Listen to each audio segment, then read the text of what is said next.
Let's assume that your start date is 04/01/2023 and the time is 16/20/26. Now your end date and time is given here. So now let's calculate how to calculate the difference hours. Just as usual, just put equal to higher value minus lower value. Now it comes in a 2.01. Now we need to change the format. Just click here, right click, go to format, cells, and then in this you can see the custom. Here, go here to the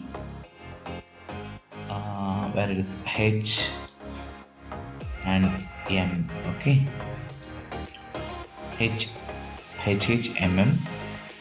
Now it becomes the difference between the same hours, like 1621 to 1647. For this we need to go once again, go to the format cells, custom. Here you can give the square bracket for the hours. So to the square bracket for the hours. Okay, and then give okay. Now it is a 48 hours completed.